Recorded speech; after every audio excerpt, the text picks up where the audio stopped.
നമസ്കാരം. ഇന്ന് നമ്മൾ എന്താ പറയുക, ബുദ്ധി, അതായത് ഇന്റലിജൻസ് എന്ന വിഷയത്തെക്കുറിച്ചാണ് കുറച്ചുകൂടി ആഴത്തിൽ സംസാരിക്കാൻ പോകുന്നത്. ശരിയാണ്. എന്താണ് ശരിക്കും ഈ ബുദ്ധി? നമ്മളെപ്പോഴും ഉപയോഗിക്കുന്നൊരു വാക്കാണെങ്കിലും മനഃശാസ്ത്രജ്ഞർക്ക് പോലും ഇതിനൊരു പൊതുവായ നിർവചനം നൽകാൻ പറ്റിയിട്ടില്ല എന്നത് അത്ഭുതം തന്നെ. തീർച്ചയായും ഈ ബുദ്ധിയെ നിർവചിക്കാനുള്ള ഒരു ശ്രമം അത് പണ്ടേ തുടങ്ങിയ ഒന്നാണ്. അതെ. ആളുകൾ തമ്മിലുള്ള കഴിവുകളിലെ വ്യത്യാസങ്ങളില്ലേ, അതൊരു 19-ാം നൂറ്റാണ്ടിന്റെ അവസാനമൊക്കെ ആയപ്പോഴാണ് ശാസ്ത്രീയമായി പഠിക്കാൻ തുടങ്ങിയത്. ഓക്കെ.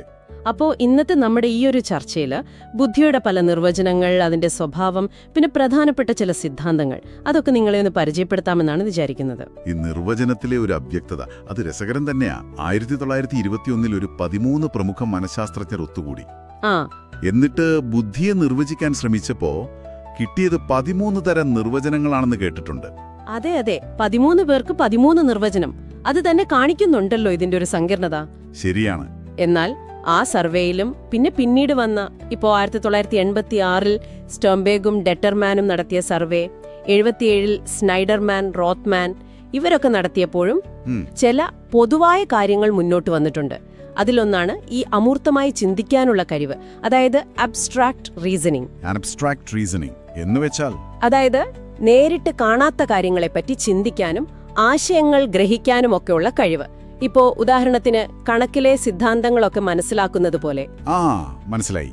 അതുപോലെ അറിവ് നേടാനുള്ള ശേഷി, കപ്പാസിറ്റി ടു അക്വയർ നോളജ്, പിന്നെ പ്രശ്നപരിഹാരത്തിനുള്ള കഴിവ്, പ്രോബ്ലം സോൾവിംഗ് എബിലിറ്റി, സാഹചര്യങ്ങളുമായി പൊരുത്തപ്പെടാനുള്ള ശേഷി, അഡാപ്റ്റേഷൻ ടു എൻവയൺമെന്റ്, ഇതൊക്കെ പ്രധാനമായിട്ട് എല്ലാവരും കണ്ടു. അപ്പോ ഈ പറഞ്ഞ അമൂർത്ത ചിന്ത, പഠിക്കാനുള്ള കഴിവ്, പ്രശ്നം പരിഹരിക്കാനുള്ള കഴിവ്, പിന്നെ സാഹചര്യങ്ങളോട് ഇണങ്ങിച്ചേരൽ, ഇതൊക്കെ ചേർന്ന് ഒരു സംഭവമാണ് ബുദ്ധി എന്ന് ഒരുവിധം പറയാം.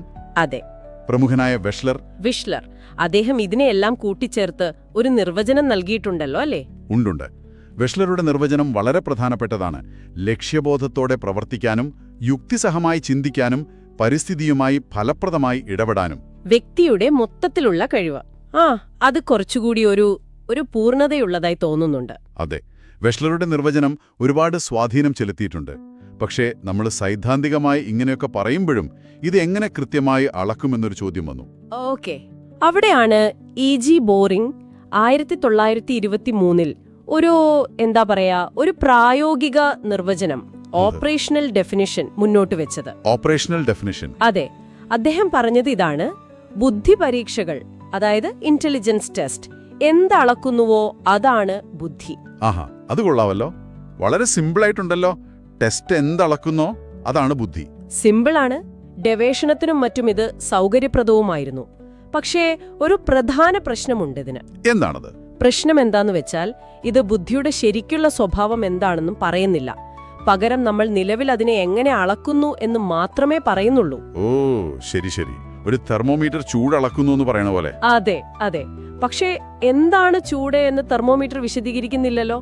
അതുപോലെ ഈ ഒരു പരിമിതിയാണ് പിന്നീട് ബുദ്ധിയുടെ ഘടനയെക്കുറിച്ച് പറയുന്ന സിദ്ധാന്തങ്ങളിലേക്ക് നയിച്ചത്. മനസ്സിലായി. അപ്പൊ ഈ അളക്കാനുള്ള ശ്രമങ്ങൾ അതെങ്ങനെയാണ് തുടങ്ങിയത്? ഈ ആശയക്കുഴപ്പങ്ങൾക്കിടയിലും ആളുകൾ ഇത് അളക്കാൻ നോക്കിയല്ലോ. ഈ വ്യക്തിഗത വ്യത്യാസങ്ങൾ, അതായത് ഇൻഡിവിജ്വൽ ഡിഫറൻസസ്, അതിനെക്കുറിച്ചുള്ള ശാസ്ത്രീയ പഠനങ്ങൾക്ക് തുടക്കമിട്ട ഒരാളാണ് ഫ്രാൻസിസ് ഗാൽട്ടൺ. കേട്ടിട്ടുണ്ട്. അദ്ദേഹം മെന്റൽ ടെസ്റ്റ് എന്നൊരു പദം ഉപയോഗിച്ചു. ശാരീരിക ഗുണങ്ങൾ പോലെ തന്നെ മാനസിക കഴിവുകളും പാരമ്പര്യമായി കിട്ടുമെന്നായിരുന്നു അദ്ദേഹത്തിന്റെ ഒരു ചിന്ത. അപ്പൊ അദ്ദേഹം തുടങ്ങിയത് ഈ ശാരീരിക പ്രതികരണ വേഗത, അങ്ങനെയുള്ള ലളിതമായ കാര്യങ്ങൾ അളന്നിട്ടാണ്. ഗാൾട്ടന്റെ ശ്രമങ്ങൾ ഒരു തുടക്കം കുറിച്ചു. പക്ഷെ ബുദ്ധി അളക്കാൻ പ്രായോഗികമായി ഉപയോഗിക്കാവുന്ന ആദ്യത്തെ ടെസ്റ്റ് ഉണ്ടാക്കിയത് ആൽഫ്രഡ് ബിനേറ്റ് ആണെന്ന് തോന്നുന്നു, അല്ലേ? അതെ, ബിനേറ്റ് ആണ്. ഫ്രാൻസിലെ ഗവൺമെന്റിന്റെ ഒരു ആവശ്യപ്രകാരമായിരുന്നു അത്. തിയോഡോർ സൈമണുമായി ചേർന്ന് 1905-ൽ ബിനെറ്റ് ആദ്യത്തെ ഒരു ബുദ്ധി പരീക്ഷ, ഒരു ഇന്റലിജൻസ് ടെസ്റ്റ് തയ്യാറാക്കി.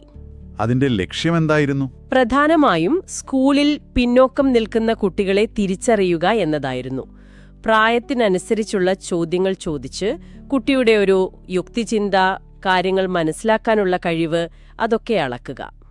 ഇതിൽ നിന്നാണല്ലേ ഈ മാനസിക വയസ്സ് അഥവാ മെന്റൽ ഏജ് എന്ന ആശയം വരുന്നത്? അതെ, മെന്റൽ ഏജ്.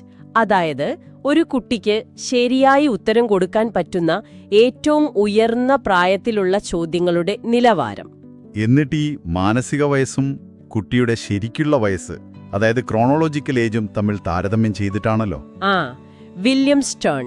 അതെ, വില്യം സ്റ്റേൺ.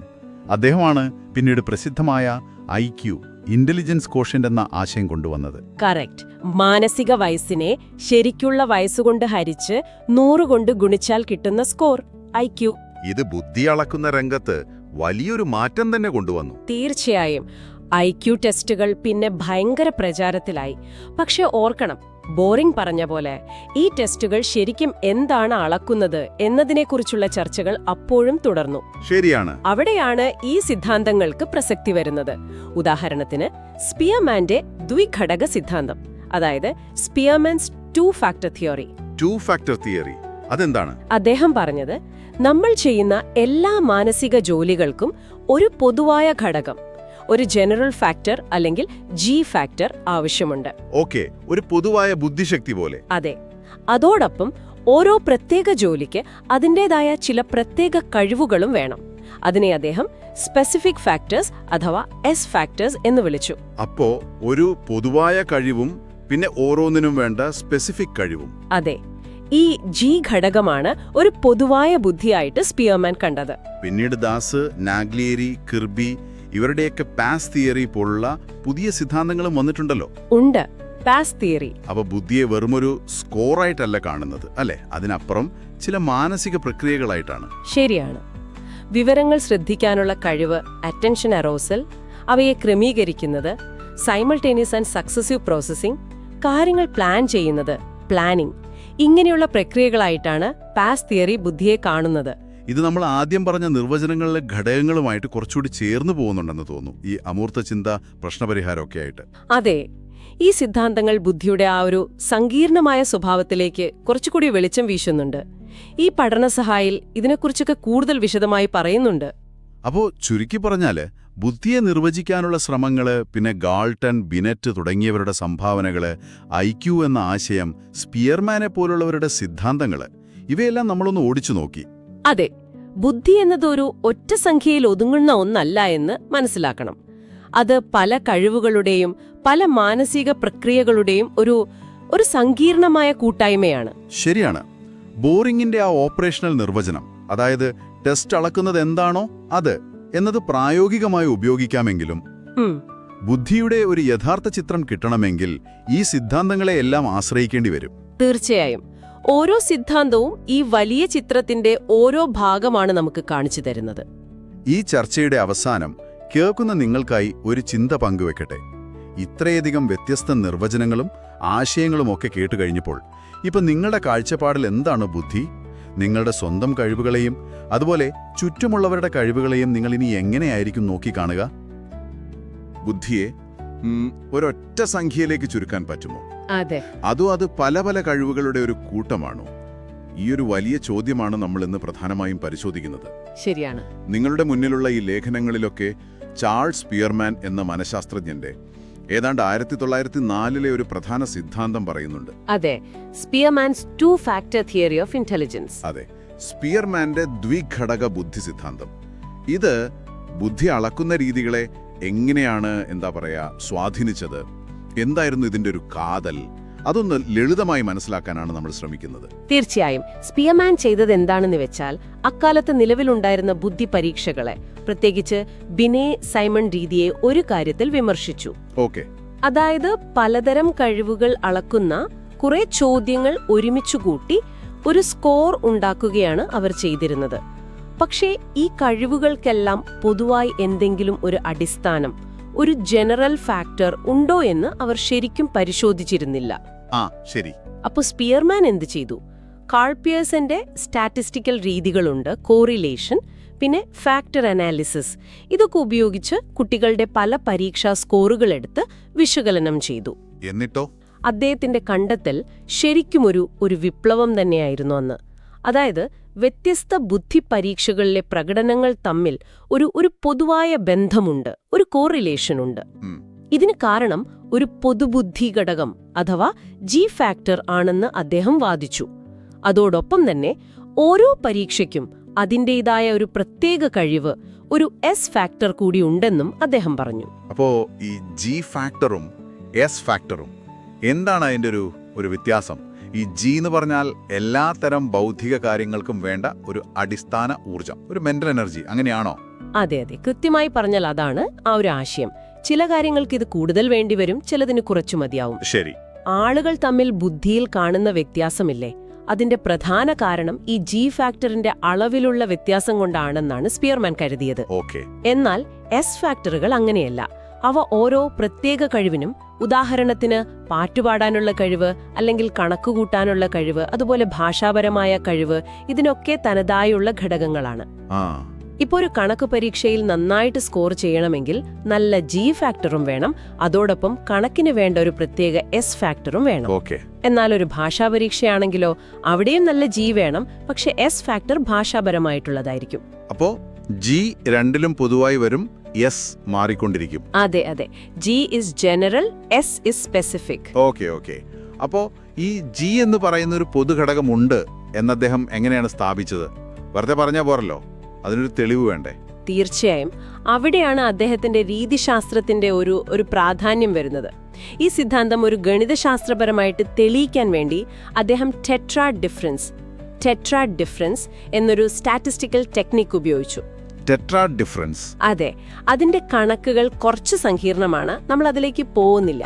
പക്ഷെ സിമ്പിളായി പറഞ്ഞാൽ 4 വ്യത്യസ്ത ടെസ്റ്റുകൾ എടുത്തിട്ട് അവ തമ്മിലുള്ള കോറിലേഷനുകൾ ഒരു പ്രത്യേക രീതിയിൽ താരതമ്യം ചെയ്യും. എന്നിട്ട് ഈ ടെസ്റ്റുകൾക്കെല്ലാം പൊതുവായ ഒരു ഘടകം, അതായത് ജി, അടിസ്ഥാനമായി ഉണ്ടോ എന്ന് കണ്ടെത്താനാണ് അദ്ദേഹം ശ്രമിച്ചത്. ഇതിൽ നിന്ന് എന്ത് മനസ്സിലായി?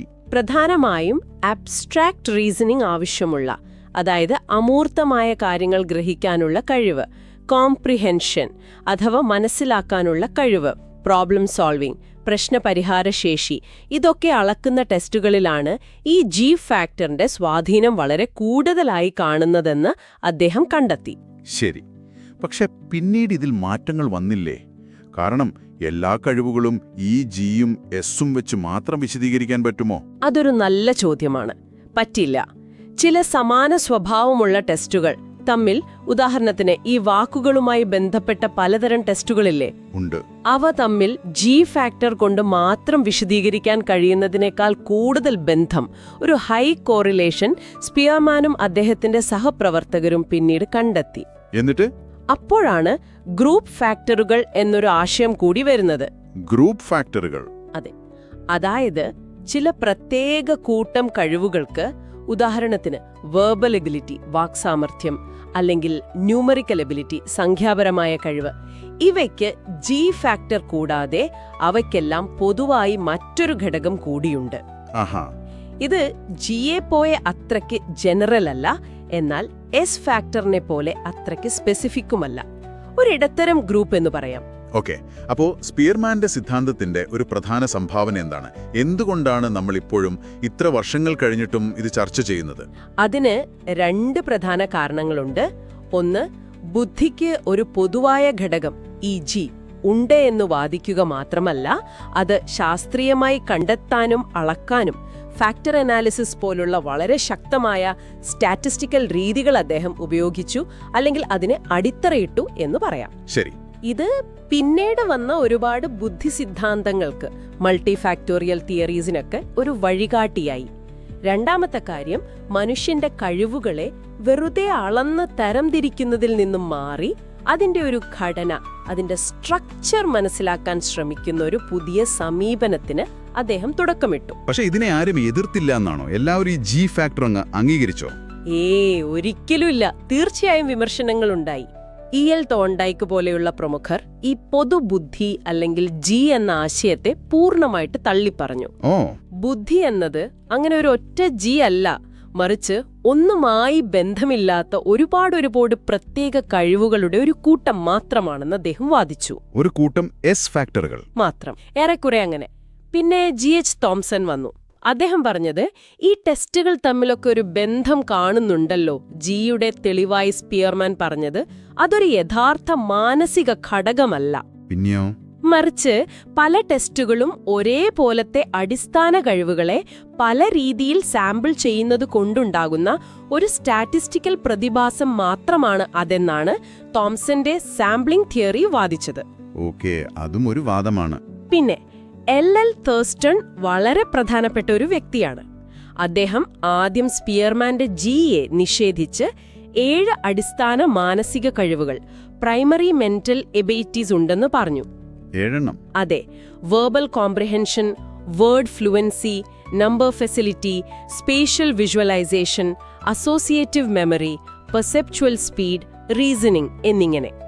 പക്ഷെ പിന്നീട് ഈ 7 കഴിവുകൾ തമ്മിലും ഒരു കോറിലേഷൻ ഉണ്ടെന്ന് അദ്ദേഹത്തിന് തന്നെ മനസ്സിലായി.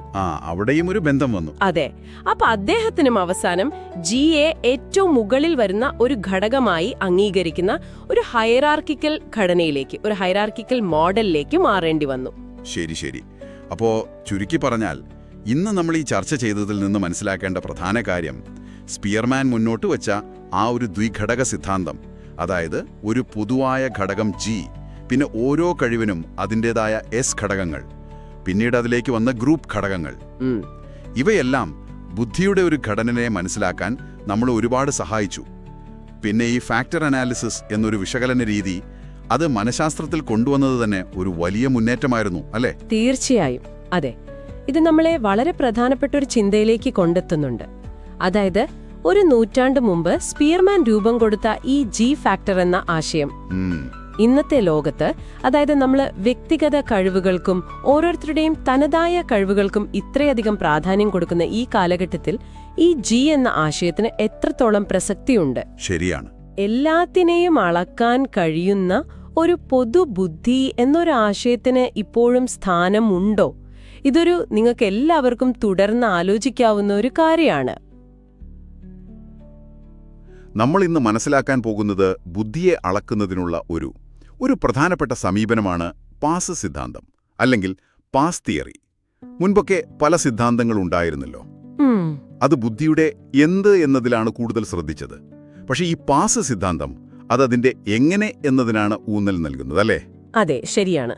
അതായത് നമ്മുടെ തലച്ചോറ് കിട്ടുന്ന വിവരങ്ങൾ എങ്ങനെ കൈകാര്യം ചെയ്യുന്നു, ആ പ്രോസസ്സുകൾക്കാണ് പ്രാധാന്യം. ഓക്കെ, പഴയ സിദ്ധാന്തങ്ങൾ ഇപ്പോ സ്പിയർമാൻ, തോൺഡൈക്ക് അങ്ങനെയുള്ളവരുടെയൊക്കെ, അതൊക്കെ പ്രധാനമായും പലതരം ഇന്റലിജൻസ് ടെസ്റ്റ് നടത്തി അതിന്റെ ഒരു ഫലം, റിസൾട്ട് നോക്കിയിട്ടാണ് ഉണ്ടാക്കിയത്. അതെ, ആ സ്കോറുകളെ വിശകലനം ചെയ്തിട്ട്. അതെ, പക്ഷെ ഒരു ചോദ്യം കിട്ടുമ്പോൾ തലച്ചോറിനകത്ത് സത്യത്തിൽ എന്താണ് സംഭവിക്കുന്നത്, ആ വിവരം എങ്ങനെയാണ് പ്രോസസ്സ് ചെയ്യുന്നത്, അതിനെക്കുറിച്ച് അവർ അത്ര കാര്യമായിട്ട് നോക്കിയില്ല. അവിടെയാണ് ഈ പാസ് തിയറിയുടെ പ്രസക്തി. അതെ, 1994-ൽ ദാസ്, ജെ.പി. ദാസ്, പിന്നെ Naglieri, Jack Naglieri, Kirby, John R Kirby, ഇവർ അവതരിപ്പിച്ച ഈ സിദ്ധാന്തം തലച്ചോറിന്റെ പ്രവർത്തനങ്ങളുമായിട്ട് ബുദ്ധിയെ ഒന്ന് കണക്ട് ചെയ്യാൻ ശ്രമിച്ചു. എന്തിന്റെയൊക്കെ അടിസ്ഥാനത്തിലായിരുന്നു അത്? പ്രധാനമായും ന്യൂറോ സൈക്കോളജി, പിന്നെ ഇൻഫർമേഷൻ പ്രോസസ്സിംഗ്, അതുപോലെ ഹ്യൂമൻ കോഗ്നിഷൻ, അതായത് മനുഷ്യന്റെ ചിന്താശേഷിയെക്കുറിച്ചുള്ള പഠനങ്ങളില്ലേ, ആ മേഖലകളിലെ പുതിയ കണ്ടെത്തലുകളാണ് ഇതിനൊരു അടിത്തറയായത്. ഇതിന്റെ പിന്നിൽ അലക്സാണ്ടർ ലൂറിയ എന്നൊരു പ്രധാന വ്യക്തിയുണ്ടെന്ന് കേട്ടല്ലോ. തീർച്ചയായും. ഈ സിദ്ധാന്തത്തിന്റെ ഒരു ബേസിക് ഐഡിയ വരുന്നത് പ്രശസ്ത റഷ്യൻ ന്യൂറോ സൈക്കോളജിസ്റ്റായ അലക്സാണ്ടർ ലൂറിയയുടെ ഗവേഷണങ്ങളിൽ നിന്നാണ്. അദ്ദേഹം നമ്മുടെ ചിന്താ പ്രക്രിയകളെ തലച്ചോറിലെ 3 പ്രധാന പ്രവർത്തന ഘടകങ്ങൾ, അതായത് ഫങ്ഷണൽ യൂണിറ്റ്സ് ആയിട്ട് തിരിച്ചു. 3 ഘടകങ്ങൾ ഏതൊക്കെയാണവ? ഒന്നാമത്തേത് തലച്ചോറിനെ പ്രവർത്തന സജ്ജമാക്കുക, ഉണർത്തുക, കോർട്ടിക്കൽ അറൗസൽ. പിന്നെ ഒരു കാര്യത്തിൽ ശ്രദ്ധ കേന്ദ്രീകരിക്കാൻ, അറ്റൻഷൻ, സഹായിക്കുക. ബേസിക് ആയിട്ടുള്ള കാര്യം. അതെ, ശ്രദ്ധിക്കണമെങ്കിൽ ആദ്യം തലച്ചോറ് ഉണർന്നിരിക്കണമല്ലോ. ഇത് പ്രധാനമായും ബ്രെയിൻ സ്റ്റെം, പിന്നെ റെറ്റിക്കുലർ ആക്ടിവേറ്റിംഗ് സിസ്റ്റം ഒക്കെ ആയിട്ട് ബന്ധപ്പെട്ടതാണ്. തലച്ചോറിന്റെ താഴെയും നടുക്കുമൊക്കെയുള്ള ഭാഗങ്ങൾ. ശരി. രണ്ടാമത്തെ ഘടകമോ? രണ്ടാമത്തേത് പുറത്തുനിന്ന് വരുന്ന വിവരങ്ങൾ സ്വീകരിക്കുക, വിശകലനം ചെയ്യുക, പിന്നെ ഓർമ്മയിൽ സൂക്ഷിക്കുക. Storing information. ഇതെങ്ങനെയാണ് നടക്കുന്നത്? അതിന് ലൂറിയ 2 പ്രധാന വഴികൾ പറഞ്ഞു. ഒന്ന്, സൈമൾട്ടേനിയസ് പ്രോസസ്സിംഗ്, അതായത് പല വിവരങ്ങളെ ഒരേ സമയം ഒരുമിച്ച് കണ്ട് അവ തമ്മിലുള്ള ഒരു ബന്ധം, ഒരു ഹോളിസ്റ്റിക് ആയിട്ടുള്ള ഒരു പുരുതൽ, അത് സാധ്യമാക്കുക. ഓക്കെ. 2, സക്സസീവ് പ്രോസസ്സിംഗ്, അതായത് വിവരങ്ങളെ ഒരു ക്രമത്തിൽ ഒന്നിനു പുറകെ ഒന്നായിട്ട് മനസ്സിലാക്കുക, സ്റ്റെപ്പ് ബൈ സ്റ്റെപ്പ് ആയിട്ട്. ഈ പ്രോസസ്സുകൾ തലച്ചോറിന്റെ ഏത് ഭാഗവുമായി ബന്ധപ്പെട്ടിരിക്കുന്നു? സൈമൾട്ടേനിയസ് പ്രോസസ്സിംഗ് പ്രധാനമായും തലച്ചോറിന്റെ പിൻഭാഗത്തുള്ള ഓക്സിപിറ്റോ പാരിയറ്റൽ ലോബുകളുമായും സക്സസീവ് പ്രോസസ്സിംഗ് വശങ്ങളിലുള്ള ഫ്രണ്ടോ ടെമ്പോറൽ ഭാഗങ്ങളുമായും ബന്ധപ്പെട്ടിരിക്കുന്നു എന്നാണ് ലൂരിയ പറഞ്ഞത്. മനസ്സിലായി. ഇനി മൂന്നാമത്തെ ഘടകം. മൂന്നാമത്തേതാണ് നമ്മുടെ പ്രവർത്തനങ്ങളെ പ്ലാൻ ചെയ്യുന്നത്, അതിനെ നിയന്ത്രിക്കുന്നത്, പിന്നെ അത് ശരിയായിട്ടാണോ നടക്കുന്നത് എന്ന് പരിശോധിക്കുന്നത്. Verifying activity. ഒരു മാനേജർ പോലെ. അതെ, കൃത്യം. ഇതിന് തലച്ചോറിന്റെ സിഇഒ എന്നൊക്കെ പറയാം, അല്ലെങ്കിൽ എക്സിക്യൂട്ടീവ് ഫംഗ്ഷനിങ്. ഇത് നടക്കുന്നത് പ്രധാനമായും തലച്ചോറിന്റെ മുൻഭാഗത്തുള്ള പ്രീ ഫ്രണ്ടൽ ലോബുകളിലാണ്. നമ്മുടെ പ്ലാനിംഗ് സെന്റർ അവിടെയാണ്. കൊള്ളാം. അപ്പോൾ ലൂറിയുടെ ഈ 3 ഫങ്ഷണൽ യൂണിറ്റ്സ്, അതിൽ നിന്നാണ് ഈ പാസ് തിയറിയുടെ 4 അടിസ്ഥാന ഘടകങ്ങൾ വന്നത്, അല്ലേ? അതെ. Planning, attention arousal, simultaneous processing, successive processing. അതെ. ആ 4 വാക്കുകളുടെ ആദ്യത്തെ അക്ഷരങ്ങൾ PASS, അതാണ് പാസ് തിയറി. അതെ, അതുതന്നെ. നമുക്ക് ഓരോന്ന് പെട്ടെന്ന് നോക്കാം. അറ്റൻഷൻ അറൗസൽ, അത് ലൂറിയുടെ ആദ്യത്തെ യൂണിറ്റുമായി ബന്ധപ്പെട്ടതാണ്. ഒരു കാര്യത്തിൽ ശ്രദ്ധ കേന്ദ്രീകരിക്കാനും ആവശ്യമില്ലാത്തതിനെ ഒഴിവാക്കാനും ഉള്ള കഴിവ്. മറ്റെല്ലാ ചിന്താ പ്രക്രിയകൾക്കും ഇത് ബേസിക് ആണ്. ശരി. പിന്നെ സൈമൾട്ടേനിയസ് പ്രോസസ്സിംഗ്, അത് ലൂറിയുടെ 2ാം യൂണിറ്റിലെ ഒരു രീതി. പല കാര്യങ്ങളെ ഒന്നിച്ചു മനസ്സിലാക്കി ബന്ധം കണ്ടെത്തുന്നത്. ഒരു ഉദാഹരണം പറഞ്ഞാൽ, പറയൂ. വൃത്തത്തിന് താഴെ ചതുരത്തിന്റെ വലതുവശത്തുള്ള ത്രികോണം വരയ്ക്കൂ എന്ന് പറയുമ്പോൾ ആ രൂപങ്ങളുടെയൊക്കെ സ്ഥാനം മനസ്സിലാക്കി വരയ്ക്കണമെങ്കിൽ ഈ കഴിവ് വേണം. എല്ലാം കൂടി ഒറ്റയടിക്ക് മനസ്സിലാക്കണം. ഓക്കെ. അപ്പോ സക്സസീവ് പ്രോസസ്സിംഗോ? അത് മറ്റേ രീതി, ഒന്നിനു പുറകെ ഒന്നായിട്ട് ക്രമത്തിൽ മനസ്സിലാക്കുന്നത്.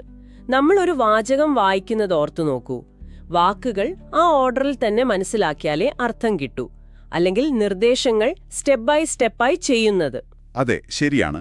ഒരു പാട്ട് പഠിക്കുമ്പോൾ വരികൾ ഓർക്കുന്നത്, ഇതൊക്കെ സക്സസീവ് പ്രോസസ്സിംഗ് ആണ്. ഇനി 4ാമത്തേത് പ്ലാനിംഗ്. അത് ലൂറിയുടെ 3ാമത്തെ യൂണിറ്റ് പോലെയാണല്ലേ? അതെ. ഒരു ലക്ഷ്യത്തിലെത്താൻ എന്തു ചെയ്യണം, എങ്ങനെ ചെയ്യണമെന്ന് തീരുമാനിക്കുക, ഒരു പ്ലാൻ ഉണ്ടാക്കുക, എന്നിട്ടത് നടപ്പാക്കുക. അത് വർക്ക് ചെയ്യുന്നുണ്ടോന്ന് നോക്കുക, ഇല്ലെങ്കിൽ മാറ്റം വരുത്തുക. ഉദാഹരണത്തിന്, ഒരു എസ്സേ എഴുതാൻ തുടങ്ങുമ്പോൾ ആദ്യം പോയിന്റ്സ് ഓർഡർ ചെയ്യും, പിന്നെ എഴുതും, തെറ്റുണ്ടെങ്കിൽ തിരുത്തും, അങ്ങനെയൊക്കെ. അതെ, അതെല്ലാം പ്ലാനിങ്ങിന്റെ ഭാഗമാണ്. പരീക്ഷയ്ക്ക് പഠിക്കാൻ ടൈം ടേബിൾ ഉണ്ടാക്കുന്നത്, അതനുസരിച്ച് പഠിക്കുന്നത്, ഇതൊക്കെ പ്ലാനിംഗ് ആണ്. അപ്പോ ഈ 4 കഴിവുകളും, പ്ലാനിംഗ്, അറ്റൻഷൻ, സൈമൾട്ടേനിയസ്, സക്സസീവ്, ഇതൊന്നും ഒറ്റയ്ക്കല്ല പ്രവർത്തിക്കുന്നത്, അല്ലേ? അല്ല. ഇവയെല്ലാം ഒരു വ്യക്തിക്ക് ഓൾറെഡി ഉള്ള അറിവ്, അതിനെ നമ്മൾ നോളജ് ബേസ് എന്ന് പറയും, അതുമായി ചേർന്നാണ് പ്രവർത്തിക്കുന്നത്. ആ നോളജ് ബേസ് എങ്ങനെയാണ് രൂപപ്പെടുന്നത്? അത് നമ്മുടെ വിദ്യാഭ്യാസം, ജീവിതാനുഭവങ്ങൾ, നമ്മുടെ ചുറ്റുപാട്, സംസ്കാരം, ഇതിൽ നിന്നൊക്കെയാണ് ആ അറിവുണ്ടാകുന്നത്. ആ അറിവ് ഈ പാസ് പ്രോസസ്സുകളെ സഹായിക്കുകയും ചെയ്യും, തിരിച്ചും. പരസ്പരം ബന്ധപ്പെട്ടിരിക്കുന്നു. അതെ. ഇനി ഈ സിദ്ധാന്തത്തിന്റെ ഒരു പ്രധാനപ്പെട്ട പ്രായോഗിക സംഭാവനയാണ് കോഗ്നിറ്റീവ് അസസ്മെന്റ് സിസ്റ്റം, അല്ലെങ്കിൽ CAS. അതെന്താണ്? അതൊരു തരം മൂല്യനിർണയ രീതിയാണ്, ടെസ്റ്റുകളാണ്. ഈ പാസ് ഘടകങ്ങളിൽ ഓരോന്നിലും ഒരു വ്യക്തിയുടെ കഴിവ് എത്രത്തോളം ഉണ്ടെന്ന് അളക്കാൻ ഇത് സഹായിക്കും. ഓഹോ, അതിന്റെ പ്രയോജനം? ഇത് വെച്ച് കുട്ടികളിലായാലും മുതിർന്നവരിലായാലും പഠന സംബന്ധമായ പ്രശ്നങ്ങൾ, ലേണിംഗ് ഡിഫിക്കൽട്ടീസ് ഉണ്ടെങ്കിൽ അതിന്റെ കാരണം കണ്ടെത്താൻ ഒരു പരിധിവരെ സാധിക്കും. ഓരോരുത്തരുടെയും ചിന്താപരമായ കഴിവ്, സ്ട്രെങ്ത്, പോരായ്മ, വീക്ക്നെസ് എന്നിവ മനസ്സിലാക്കാം. എന്നിട്ട് അവർക്ക് പറ്റിയ രീതിയിൽ പഠിപ്പിക്കാനോ പരിശീലനം നൽകാനോ ഉള്ള നിർദ്ദേശങ്ങൾ കൊടുക്കാൻ പറ്റും. വെറുതെ ഒരു IQ സ്കോർ തരുന്നതിന് പകരം ആ വ്യക്തി എങ്ങനെയാണ് ചിന്തിക്കുന്നത്, വിവരങ്ങൾ പ്രോസസ് ചെയ്യുന്നത് എന്ന് മനസ്സിലാക്കാൻ CAS സഹായിക്കും. അത് വളരെ ഉപകാരപ്രദമാണല്ലോ. അപ്പോ ചുരുക്കി പറഞ്ഞാൽ പാസ് തിയറി ബുദ്ധിയെ ഒരു സിംഗിൾ നമ്പറായി കാണാതെ, അതെ, തലച്ചോറ് വിവരങ്ങൾ കൈകാര്യം ചെയ്യുന്ന 4 പ്രധാന വഴികളായിട്ട് കാണുന്നു. Planning, attention, simultaneous, successive. ലൂറിയയുടെ കണ്ടെത്തലുകളാണ് ഇതിന് ശാസ്ത്രീയമായ ഒരു അടിത്തറ നൽകിയത്. ശരിയാണ്. ഇതിനെ ഒരു വലിയൊരു പെർസ്പെക്റ്റീവിൽ നോക്കിയാൽ ഇത് ബുദ്ധിയെപ്പറ്റിയുള്ള നമ്മുടെ ധാരണയെ ഒന്നുകൂടി വികസിപ്പിക്കുന്നുണ്ട്. കാരണം ഇത് തലച്ചോറിന്റെ പ്രവർത്തനങ്ങളുമായിട്ട് നേരിട്ട് ബന്ധിപ്പിക്കുന്നു. അതാണ് അതിന്റെ ഒരു പ്രധാന പോയിന്റ്. അതെ, വ്യക്തികളുടെ ഒരു ഒരു യുണീക്കായിട്ടുള്ള കഴിവുകളും അവർ നേരിടുന്ന വെല്ലുവിളികളും മനസ്സിലാക്കാൻ ഇത് സഹായിക്കുന്നതുകൊണ്ട് വിദ്യാഭ്യാസ രംഗത്തും അതുപോലെ ക്ലിനിക്കൽ സൈക്കോളജിയിലുമൊക്കെ ഇത് വളരെ യൂസ്ഫുൾ ആണ്. തീർച്ചയായും. അപ്പോൾ കേൾക്കുന്നവർക്കായി ഒരു ചിന്ത പങ്കുവെച്ച് നമുക്ക് അവസാനിപ്പിക്കാം. നിങ്ങൾ നിങ്ങളുടെ ദിവസേനയുള്ള കാര്യങ്ങൾ ചെയ്യുമ്പോൾ അത് ചിലപ്പോൾ ഒരു പുതിയ കാര്യം പഠിക്കുന്നതായിരിക്കാം, അല്ലെങ്കിൽ ജോലിസ്ഥലത്തൊരു പ്രശ്നം പരിഹരിക്കാൻ ശ്രമിക്കുന്നതായിരിക്കാം, അല്ലെങ്കിൽ വീട്ടിലെ കാര്യങ്ങൾ പ്ലാൻ ചെയ്യുന്നതായിരിക്കാം. ഈ പാസ് ഘടകങ്ങൾ പ്ലാനിംഗ്, അറ്റൻഷൻ, സിമിൾട്ടേനിയസ്, സക്സസീവ് നിങ്ങൾ എങ്ങനെയാണ് ഉപയോഗിക്കുന്നതെന്ന് എപ്പോഴെങ്കിലും ശ്രദ്ധിച്ചിട്ടുണ്ടോ? നല്ല ചോദ്യമാണ്. ചില കാര്യങ്ങൾ നിങ്ങൾക്കൊരു പക്ഷേ വളരെ എളുപ്പത്തിൽ ചെയ്യാൻ പറ്റുന്നുണ്ടാവാം, സ്വാഭാവികമായിട്ട് വരും. എന്നാൽ മറ്റു ചില കാര്യങ്ങൾക്ക് കുറച്ചുകൂടി ശ്രദ്ധയും പരിശ്രമവും വേണ്ടി വരുന്നുണ്ടാവാം. നിങ്ങളുടെ ഈ കഴിവുകളും വെല്ലുവിളികളും ഈ പറഞ്ഞ 4 പ്രോസസ്സുകളിൽ ഏതിലായിരിക്കും കൂടുതൽ കാണുന്നത്? ഒന്ന് ആലോചിച്ച് നോക്കൂ.